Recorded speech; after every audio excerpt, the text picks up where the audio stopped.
नमस्कार, welcome to my YouTube channel. आज हम लोग एक्सरसाइज 1.2 को देखेंगे।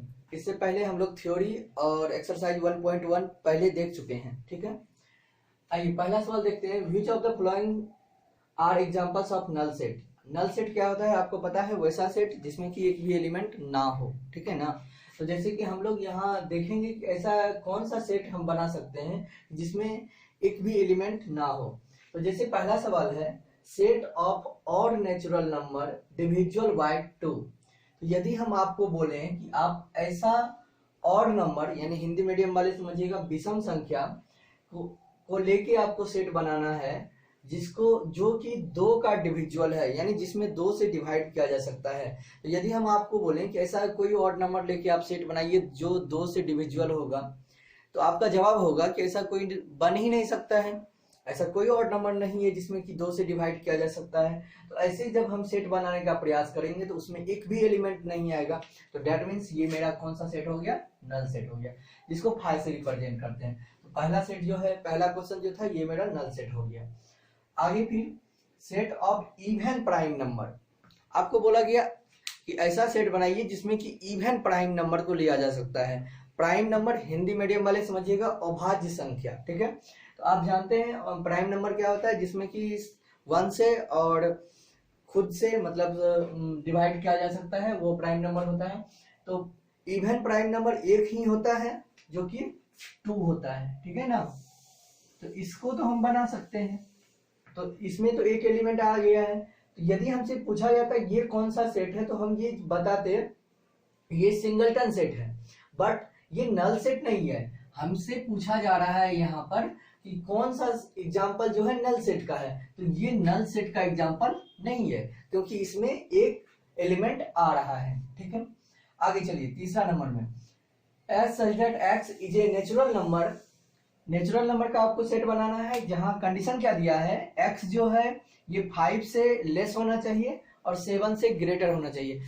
यदि हम आपको बोलें आप ऐसा नंबर कोई सेलेक्ट करके सेट बनाइए जो कि 5 से लेस यानी 5 से छोटा हो और ग्रेटर देन 7 से बड़ा हो, तो आप बोलिएगा ऐसा नंबर हो ही नहीं सकता है जो 5 से छोटा होगा और 7 से बड़ा हो जाएगा। तो ऐसा सेट में एक भी एलिमेंट नहीं आएगा, यानी ये एग्जाम्पल हो गया नल सेट का, ठीक है, यानी 5। तो ये भी नल सेट हो गया आपका। फिर आगे बोला जा रहा है y such that y is a point common to any 2 parallel lines। अब 2 पैरेलल लाइंस में जो पॉइंट कॉमन है उसको लेके आपको सेट बनाना है। तो आप हमें ये बताइए, कोई 2 लाइन में पॉइंट कॉमन तब होता है ना कि जब वो एक दूसरे पर कहीं इंटरसेक्ट करता है। लेकिन यदि हम 2 पैरेलल लाइन का बात करें तो 2 पैरेलल लाइन कहीं भी एक दूसरे को इंटरसेक्ट नहीं करेगा। जब इंटरसेक्ट ही नहीं करेगा तो कॉमन पॉइंट भी नहीं आएगा। तो इसके अकॉर्डिंग ये जो हमें सेट बनाने बोला, y such that y is a point common to any 2 parallel lines। तो जब इंटरसेक्ट ही 2 पैरेलल लाइन नहीं करेगा तो कॉमन पॉइंट भी नहीं आएगा। तो ये भी सेट हम नहीं बना सकते हैं, यानी इसके अंदर भी कोई एलिमेंट नहीं होगा। तो ये मेरा नल सेट हो गया। यानी पहला, तीसरा और चौथा 1, 3, 4 जो है आपका नल सेट का एग्जाम्पल हुआ और एक 2 जो हुआ ये नल सेट का एग्जाम्पल नहीं हुआ। आगे चलिए सवाल नंबर 2। सवाल नंबर 2 में बोला गया है which of the following sets are finite और इनफाइनाइट। आपको पता है कि वैसा कोई भी सेट जिसमें सेट के एलिमेंट को हम लोग काउंट कर सकते हैं वो फाइनाइट होता है, बट जिसमें काउंट नहीं कर सकते हैं वो इनफाइनाइट होता है। और number of element in A set, किसी सेट में जितने नंबर होते हैं एलिमेंट का वो क्या कहलाता है, cardinal number of A set कहलाता है। ये हम बता चुके हैं थ्योरी वाले वीडियो में। आगे सवाल देखते हैं। पहला सवाल है 2 का, the set of months of a year. किसी ईयर में उसके सारे मंथ्स को लेके आपको सेट बनाना है। तो आप बना सकते हैं, ये एक फाइनाइट सेट है। ऐसे आप लिखिएगा the set of months of a year is a finite set it because it has 12 element. क्योंकि इसके साथ इसके में कितना 12 एलिमेंट होगा, इसको तो हम आराम से काउंट कर सकते हैं। तो ये मेरा हो गया यानी फाइनाइट सेट। अच्छा, सपोज हम आपसे पूछें कि यदि आपसे पूछा जाएगा the cardinal number of set of months of a year, cardinal number ये जो है set of months of year कितना होगा, तो आप बोलिएगा 12, क्योंकि इसमें 12 एलिमेंट है, ठीक है ना। तो ये हो गया पहला आपका फाइनाइट सेट, तो ये हो गया फाइनाइट, शॉर्ट में हम लिख रहे हैं ऐसे फाइनाइट, पहला हो गया फाइनाइट, समझते जाइएगा सभी लोग। दूसरा सेट देखिए 1 3 अप टू सॉन, ये कंटिन्यू जाते जा रहा है, ठीक है। देखिए ऐसे यदि किसी को देखने में प्रॉब्लम हो रहा है तो आप बुक सामने में रखिए, एनसीईआरटी बुक का सोल्यूशन सारा है।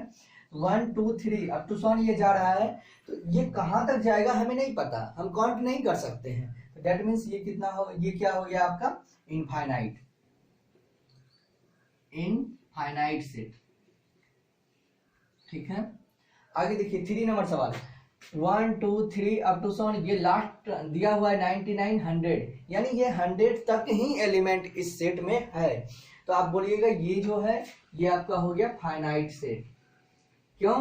क्योंकि इसमें नंबर ऑफ एलिमेंट को हम काउंट कर सकते हैं, और यदि हम बोले cardinal number of this set यदि आपसे पूछे तो आप बोलिएगा 100, क्योंकि इसमें 100 एलिमेंट है, ठीक है। 4 नंबर सवाल में आइए, the set of positive integers greater than 100, यदि हम आपको बोले कि पॉजिटिव इंटीजर को लेके आप सेट बनाइए जो कि 100 से ग्रेटर हो, तो आप ये बोलिएगा ये इनफाइनाइट हो सकता है, इनफाइनाइट तक जाएगा, ठीक है। हम डिसाइड नहीं कर सकते हैं कि कहाँ तक इसको हम ग्रेटर में ले सकते हैं, ग्रेटर तो बहुत ज़्यादा चले जाएगा, तो ये हो गया आपका infinite set, infinite set. But यदि आपको इसी सवाल में ऐसे बोला जाता the set of positive integer less than 100 आपको बोला जाता, तो ये आप बोलते फाइनाइट सेट, क्योंकि पॉजिटिव इंटीजर आप 1 से स्टार्ट कर सकते हैं और उसके बाद जो है 100 से लेस लेना है, तो आप काउंट भी आराम से कर सकते हैं, 99 तक आएगा। Cardinal number of this set यदि हम आपको पूछते तो आप बोलते 99 नहीं होता, बट ऐसा तब होता जब सवाल में यहाँ लेस देन होता, बस यानी, लेकिन यहाँ जो है लेस देन नहीं है, ग्रेटर देन है, तो ग्रेटर देन के अकॉर्डिंग ये हो गया आपका इनफाइनाइट सेट। आगे चलिए सवाल नंबर 5 नंबर में बोला गया है the set of prime numbers less than 99, prime number को लेके आपको सेट बनाना है जो कि 99 से लेस हो, तो क्या ये फाइनाइट होगा या इनफाइनाइट? तो आपका जवाब होना चाहिए फाइनाइट होगा। क्यों? क्योंकि प्राइम नंबर 2 से स्टार्ट होगा और 99 से लेस लेना है, तो जहां तक आएगा 97 होगा लास्ट, तो हम काउंट कर सकते हैं, ठीक है ना, ये आपका हो गया फाइनाइट। उम्मीद करते हैं ये समझ में आया होगा। आगे चलते हैं तीसरा सवाल, तीसरा में बताया गया है state whether each of the following set is finite और नॉट, आपको बताना है कि कैसे ये सेट जो है ये फाइनाइट है या फिर इनफाइनाइट है, ठीक है। तो आगे आइए इसमें लिखना पड़ेगा, इसको लिख के हम लोग यानी सॉल्यूशन देंगे, लिखना ही है, ये सब में भी पड़ेगा, तो ये सब सिंपल था, आप ऐसे लिख भी सकते थे, ठीक है। चलिए जैसे पहला सवाल है 3 का 1, बोला गया है the set of lines which are parallel to the x axis, तो ये फाइनाइट है या फिर इनफाइनाइट है? तो आप इससे यदि ये सवाल पूछा जाएगा तो आप क्या बताइएगा, set of lines which are parallel to x axis, जैसे ये देखिए ये एक्स एक्सिस हुआ, इसके पैरेलल यदि आपको लाइन ड्रॉ करने बोला जाए तो ये तो इनफाइनाइट लाइन हो सकता है ना, तो ये तो फाइनाइट हो नहीं सकता, ये इनफाइनाइट, जितना आप चाहिएगा उतना लाइन आप ड्रॉ कर सकते हैं, ठीक है। तो लिखेंगे the set of lines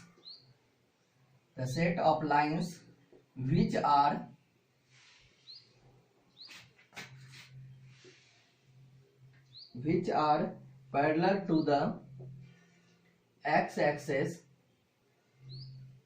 is infinite because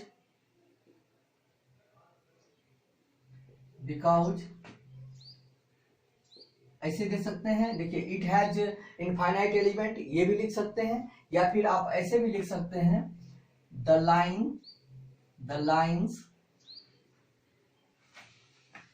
parallel to x axis are infinite in number में जो होगा इनफाइनाइट होगा। ये लैंग्वेज की बातें हैं, आप अपने अकॉर्डिंग लिख सकते हैं। जैसे कि हम लिखे the set of lines which are parallel to x axis is infinite because the lines parallel to x axis are infinite in number. जो भी इसमें ऐसा लाइन जो कि एक्स एक्सिस के पैरेलल होगा ये इनफाइनाइट होगा नंबर में, ठीक है ना। तो आप ऐसे भी लिख सकते थे because it has infinite number, ठीक है। चलिए दूसरा सवाल देखिए। जैसे दूसरा सवाल में बोला गया the set of letters in the English alphabet. तो इंग्लिश अल्फाबेट का लेटर को लेके यदि आप सेट बनाना है तो आप ये बता सकते हैं उसमें 26 एलिमेंट होगा। तो 26 एलिमेंट होगा, दैट मीन्स हम काउंट कर सकते हैं। तो ये मेरा फाइनाइट सेट हो गया, ठीक है।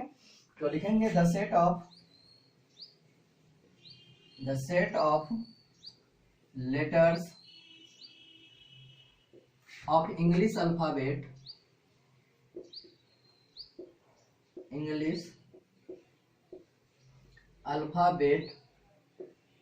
Is finite. ये क्या है?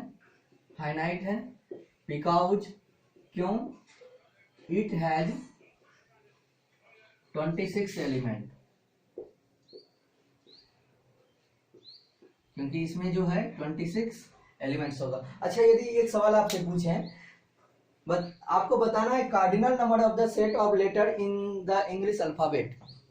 Set of letter of English alphabet का यदि हम आपसे पूछें कि कार्डिनल नंबर बताइए तो आप क्या बोलिएगा? 26, क्योंकि नंबर ऑफ एलिमेंट किसी फाइनाइट सेट का जो होता है वही कार्डिनल नंबर ऑफ सेट होता है, ठीक है ना। तीसरा देखिए, तीसरा सवाल में बोला गया the set of numbers which are multiple of 5। तो मल्टीपल ऑफ 5 जो होगा वो तो इनफाइनाइट हो सकता है, ठीक है। तो ये हम लिखेंगे द नंबर ऑफ, ऐसे लिखेंगे the set of numbers which are multiple of 5 is infinite set, ठीक है ना। इनफाइनाइट सेट होगा, क्यों? तो बिकॉज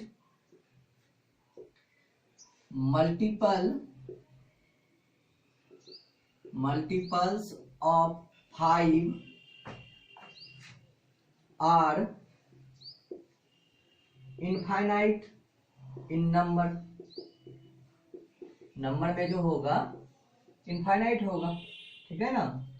ये आपका इनफाइनाइट सेट हो गया, ठीक है। थोड़ा थोड़ी लिख रहे हैं, आपको जैसे बोल भी रहे हैं तो आप नोट कर लीजिएगा। The set of numbers which are multiple of 5 is infinite set because multiples of 5 are infinite in number. 4 number में आइए। 4 नंबर में क्या बोला गया है? The set of animals living on the earth. The set of animals living on the earth, ये आपका finite set हो जाएगा। समझने का प्रयास करिएगा। ये सेट बनेगा बहुत बड़ा, ठीक है ना, बनेगा बहुत बड़ा, लेकिन ये फाइनाइट सेट है। इनफाइनाइट इसको नहीं बोल सकते हैं, क्योंकि ये काउंट किया जा सकता है कि धरती पर कितने तरह के यहाँ एनिमल रहते हैं, ठीक है ना। तो लिखेंगे the set of animals living on the earth is finite set,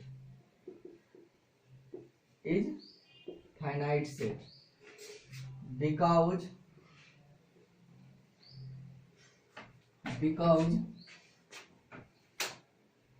it can be count। Bracket में लिख लीजिए it will be a very large set,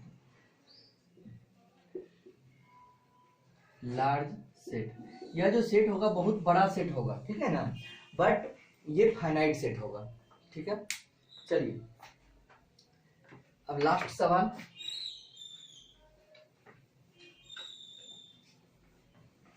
last सवाल जैसे है आपके पास, the set of circles passing through the origin. तो आप ये बोल सकते हैं कि यदि कोई ओरिजिन हम लें, ओरिजिन से ऐसे सर्कल्स का सेट बनाना है जो ओरिजिन से पास करता है, तो ये तो इनफाइनाइट सर्कल पास कर सकता है, ठीक है ना। तो ऐसे हम आंसर लिखेंगे, the set of circles passing through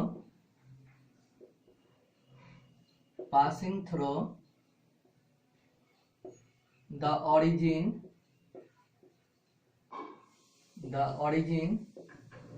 is infinite। क्यों? तो बिकॉज देना है, बिकॉज इनफाइनाइट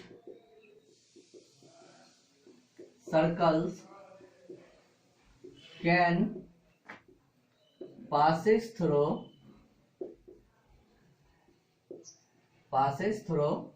the origin, ठीक है ना। ऐसा क्यों होगा? क्योंकि infinite circles can passes through the origin, origin से इनफाइनाइट सर्कल पास किया जा सकता है, इसीलिए ये इनफाइनाइट सेट हुआ।